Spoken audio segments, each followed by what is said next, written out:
And how are you feeling this morning? Oh, I'm much better. Thanks for asking. And we are looking fantastic on the roadways at the moment, Gil. We have a little bit of overnight construction. We're not watching any accidents, but a couple of delays because of those construction problems.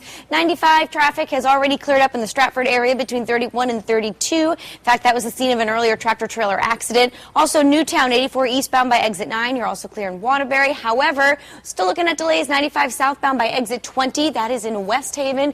If you are traveling at 91 southbound between exits 9 and 7 in the North Haven area, a lot of congestion because of construction in the overnights, but that wrapped up right around 4 o'clock this morning. Meanwhile, we're looking at some stop and go 84 westbound between 33 and 32. That's in the Southington area. A live shot coming to you from Stamford. You'll notice only one lane is getting by here on the southbound side by exit 8, picking up cones and barrows, so that delay should ease out momentarily. Construction also 95 in Milford by exit 32. It looks like it might have picked up already. However, a little bit of a slow go, and then a live shot in New Haven. Construction still out there by exit 47. That typically wraps up within the next 25 minutes. Check the cameras at WTNH.com. Ann and Chris, back to you. Teresa, thank you. The debate over whether cheerleading is a sport is now playing out in the courts. Then another decision in this case involving Quinnipiac University. We'll tell you what it means when we come back.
.505 right now. You see it right there. It's not a sport, and we're talking about cheerleading.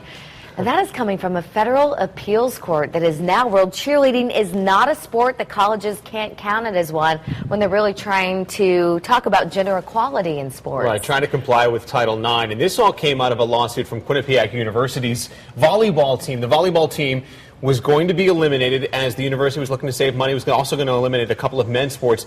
Volleyball players, the coach sued. What the university wanted to do was to have this competitive cheerleading team and have that replace volleyball as an option to comply with Title IX for women athletes. And the courts, first a U.S. District Court and then yesterday a federal appeals court ruled that that could not happen. And the reasons they're really citing is that when it comes to the sport, they have to have competition as its primary goal. It can't just function as a support, which cheerleading is. So now Quinnipiac is looking at maybe renaming it more to a tumbling and acrobatics type Yeah, they're sport. moving in that direction. They're saying that perhaps down the road this could be a sport, but as it is right now, it is not. Title IX, obviously, we talk about mostly when it comes to women and sports, but there are other applications, and they have to do with the rights of women, young women who are pregnant in schools. Right, that you have to treat boys and girls in schools the same, and the reason we're talking about this morning is because one school has now decided that any teenager pregnant has to be subjected immediately to a pregnancy test, and that's been ruled basically unfair because you wouldn't do that to a guy, obviously. This is Louisiana, the Delhi Charter School, and there are folks there, critics, who are saying that this not only violates Title IX, but it violates the Constitution as well. So a bit of a fight there, and that school apparently has a little bit of a history of having some rules on the books that can be a bit controversial. So a fight there in Louisiana over a different type of Title IX ruling. Yeah, you can't even hold hands at that school. All right, coming up next on Good Morning Connecticut, we'll have your day's headlines. Stick with us, they're coming up after the break.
.508 right now. Here are your headlines on the 8s. Moviegoers in New Haven got quite the scare while attending a Dark Knight Rises showing last night when a man with a gun was arrested in the theater. News 8's Kent Pierce is live outside the Criterion Theater with the latest details. Good morning, Kent.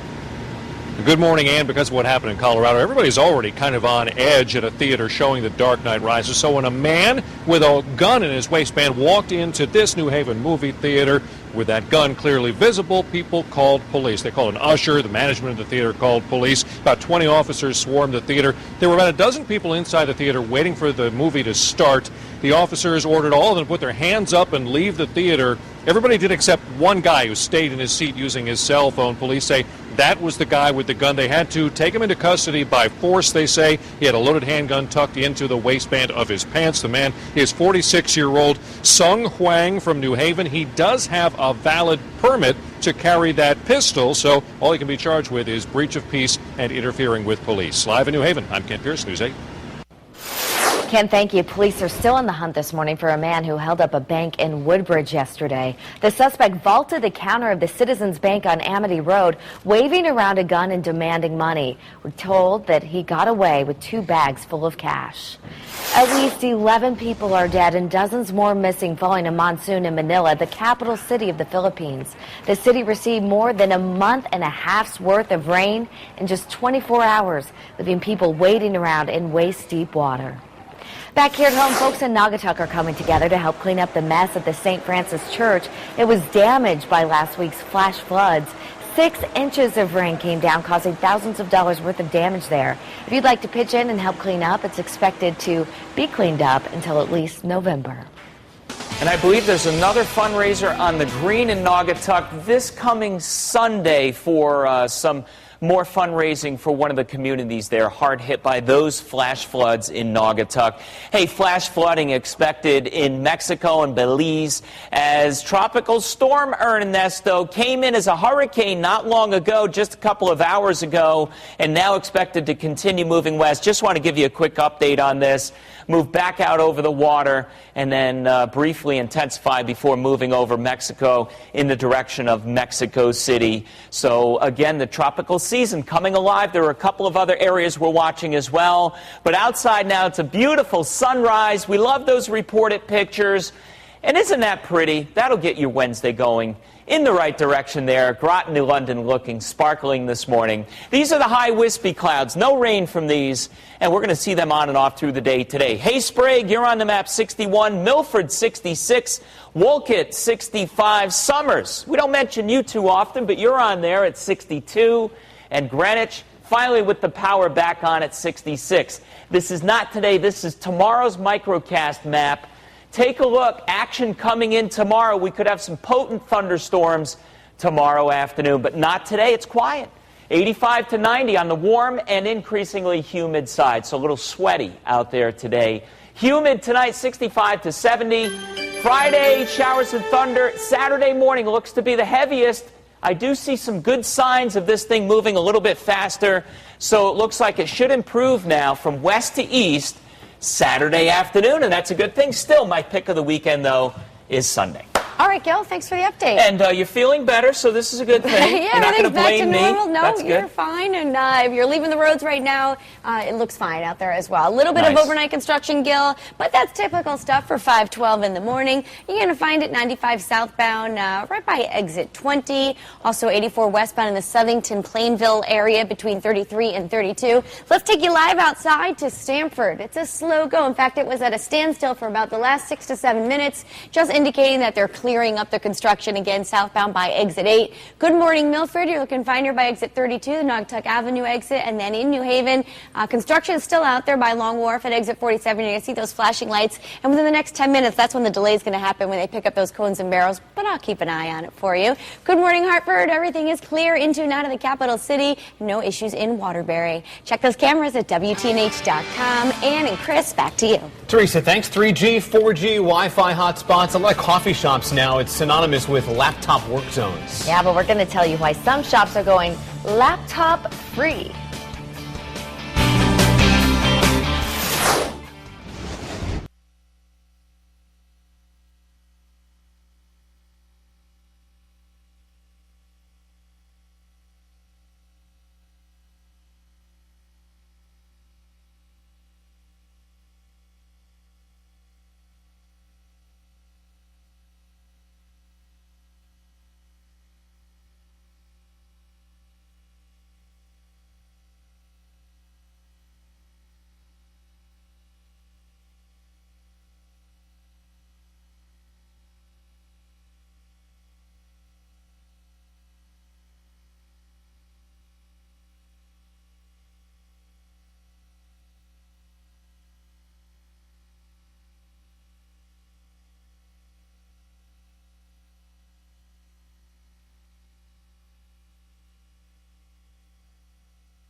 .5:15 now, New Haven coffee shop's getting a little bit of buzz. I've heard people talking about it. The Register did an article over the weekend because you are welcome to come in for the coffee, come in for the conversation, but please leave your laptop at home. Yeah, Lulu's has posted a sign saying this is a laptop-free zone, and basically the owner realized she had a real problem there, is that people with laptops were no longer socializing, which was the aspect that she wanted with a coffee shop, to be a community where people can enjoy talking to each other, but people were sitting there for 5 hours camping out.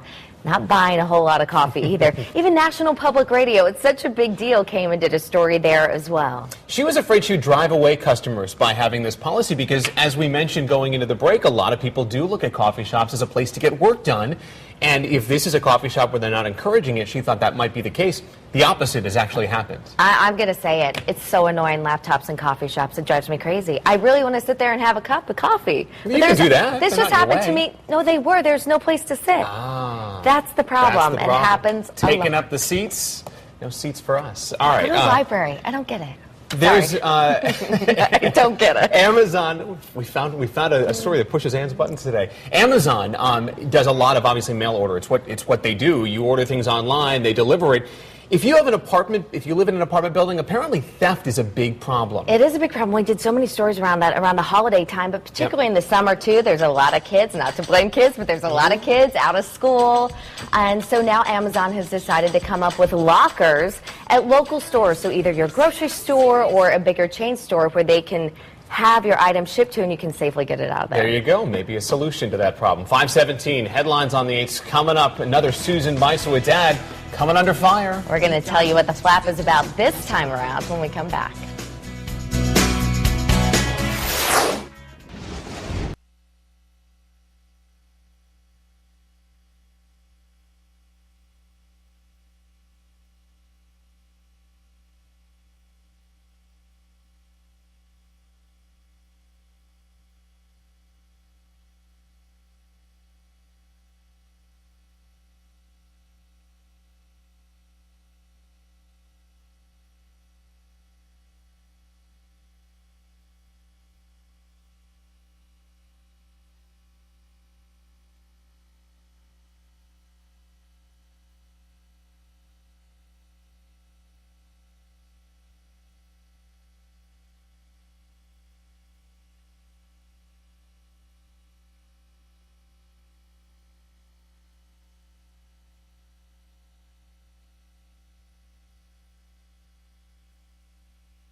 .518 now, headlines this morning. Police in Waterbury have arrested a former corrections officer who they say propositioned a boy for sex. They picked up 51-year-old Craig Canton of Morris early Monday morning. A 15-year-old told police a man matching Canton's description posed as an undercover officer and offered him money for sex. A Fairfield man is accused of sexually assaulting a 14-year-old. Chelton police arrested 38-year-old Kerry McGuire after a 6-week investigation. Charges include 2 counts of first-degree sexual assault, 2 counts of risk of injury to a minor, and a violation of a protective order. We are less than a week away from the primary here in Connecticut, and Democratic Senate candidate Susan Bysiewicz is defending another one of her campaign ads. This one touts an address confidentiality program for crime victims that Bysiewicz helped to enact as Secretary of the State. It urges people to call Connecticut's domestic violence hotline number for information. But the Connecticut Coalition Against Domestic Violence says it wasn't informed about the ad and is now getting calls for a program it doesn't run. There's some good news when it comes to kids and cholesterol. A new government study shows for the first time in 20 years, cholesterol levels among kids are dropping. The results are surprising given the childhood obesity rate didn't budge, and high cholesterol is often linked to obesity. Experts think the drop may be because kids are eating fewer trans fats. Well, you may not know his name, but you probably knew his songs. Grammy, Tony, and Academy Award-winning composer Marvin Hamlisch passed away in Los Angeles Monday at the age of 68. His songs helped get the scene set for Build the Drama as well for a long list of Hollywood hits, including Barbra Streisand's The Way We Were. Target has a new line of Hunger Games collectibles coming out, but they're only for fans able to shell out quite a bit of money. The high-end items are going to be sold online, and one of them is that Mockingjay pin worn by the heroine Katniss. This is going to be sold for about $1,000. All these things go on sale August 18th. All right, hey, great to see you here as we're kind of moving right through August and really moving through the week. Hopefully it's going along quickly for you. Unless, of course, you're on vacation. But what a nice sight if you're on vacation. Look at this sky. Hey, if you're running around, getting ready to go to work, it's worth it. Just come to your screen right now and take a look at this beautiful view. We have those wispy cirrus clouds making for a gorgeous sunrise out there this morning. A couple of you may see some dense fog, but that's going to burn off. That was New Haven, and now Hartford. Here's another view of a pretty start to your Wednesday, and Middletown as well. Hey, out on the beach today. We're jealous. Enjoy it. It's going to be a pretty good beach day, though. Water temps, I checked them this morning, holding between 73 and 78. UV index, you don't need me to tell you, even with these high clouds moving through, you will get sunburn. And high tide, 3 to 4:30, so mid to getting late in the afternoon, and winds light, seas low. It looks like a good boating day today. Warmer today, 85 to 90, more humidity, so it's going to feel even warmer than these temperatures. So drink water if you work outside. Humid tonight, some areas of fog.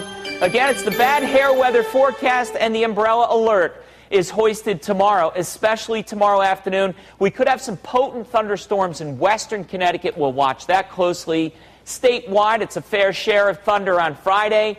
Saturday morning looks like the worst weather this weekend. Downpours, thunder and lightning, but I'm happier this morning looking at the computer models. This thing's moving faster, so we may salvage a good chunk of Saturday afternoon. That's exciting, Teresa. It is exciting. I love that, Simmons. Thank you for that. And good morning, everyone. A couple of overnight construction projects are still out there, but we are not watching any delays and no accidents at the moment. So let's get right to it so you know what you're dealing with when you head out the door. 95 southbound right by exit 20. One lane is blocked, but they're clearing up the cones and the barrels as we speak. Meanwhile, 84 westbound Plainville, Southington, one lane blocked on the westbound side. And then into and out of Stanford, you might remember about 10 to 15 minutes ago, this was a parking lot. That's long gone, so you're cruising right through Lower Fairfield County as you pass by exit 8 moving into Greenwich. Good morning, Milford.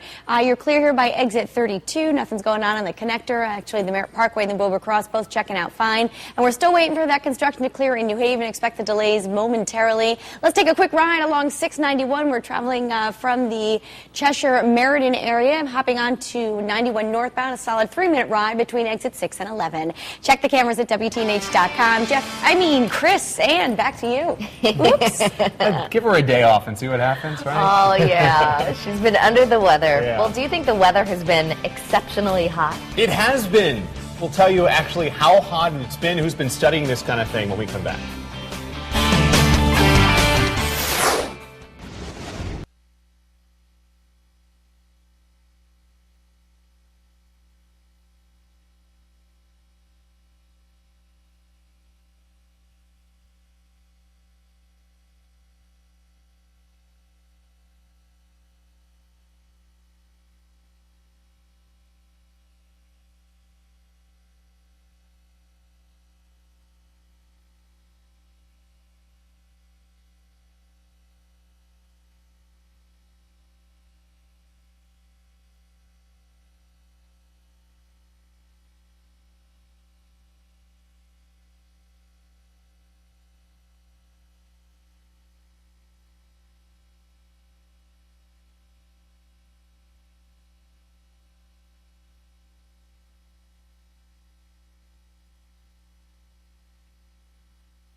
Well, welcome back. 525 right now. Hot, hot, hot. That is exactly what it's been, not just over the summer, but really when you start in January, looking at the 7 months, the first 7 months of the year, the hottest on record in New England ever. Cornell University has the Northeast Regional Climate Center. They have done this study. They've crunched the numbers, and that's what they say is the case. In fact, here in New England, every New England state considered this the warmest first 7 months of a year. They're cautioning against reading too much into this. They say it could be climate change. It could just be an anomalous year. It's hard to say. Well, if you're watching national news at all, you look, something has to be going on. It's the worst drought that we've seen since the 50s. Wildfires are burning out of control. We've seen ice caps melting. Yeah. I mean, well, and on top pretty monumental. On top of the information from Cornell, there's also some information out from NASA which says essentially that this has been a stretch of years and decades that have been getting warmer. But again, they're also not saying flat out this is climate change. They're going to leave that to the argument that will continue for years to come. They are saying it's the warmest, though, that it's been since 1895. Unbelievable. Speaking of unbelievable, how about the Olympics? Let's talk about Michaela. Yes, they have been unbelievable. Michaela Maroney. Let's leave Michaela Maroney alone, perhaps. Some people are saying that. Have you noticed the internet memes that are going around now? Her rather disappointed face that she made while getting that silver medal has turned into the internet phenomenon right now. But how could she not? I mean, look, she was the #1 world vaulter, and she fell. She was so incredibly disappointed that she fell in a sport that is her game. I kind of get it, no? People are saying that she's got a bad attitude, though, was a sore loser, and what it is, and she's even said that she was disappointed in herself. Right. She was unhappy with the silver because she was unhappy with her own performance. She couldn't hide her emotions. Give her a break. Exactly. 5:27 now. Headlines on the 8s coming up next on Good Morning Connecticut. But first, take a look at this. It's the reported picture of the day. Wow, Joe and East had him. Thanks for that gorgeous shot.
.28 right now. Here are your headlines on the 8s. A Putnam man is facing charges for allegedly heading up a counterfeit check ring.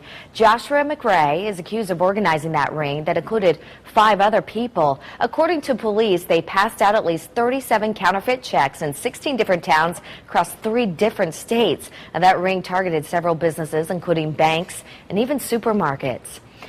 A new shooting task force in Hartford appears to be paying off now. State officials say gun-related murders in the capital city are down 42%, and non-fatal shootings have dropped 29%.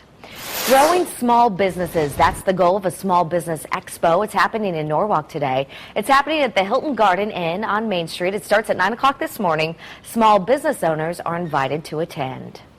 Well, the check is in the mail for folks who bought a pair of those Reebok Easy Tone or Run Tone sneakers. You remember the ones, right? Well, the government reached a settlement with Reebok claiming that they falsely advertised the sneakers, saying that they toned your legs and butt better than regular sneakers. About 315,000 people who filed claims are going to be getting those checks in the mail. Jennifer Lopez is suing her former driver for extortion, claiming that he demanded nearly $3 million from her, or else he would spill secrets about her. According to TMZ, the driver now is also suing J-Lo because he says he was forced to resign after a dispute with her manager. Lopez is seeking a $20 million lawsuit. Yowzer, can't we all just get along?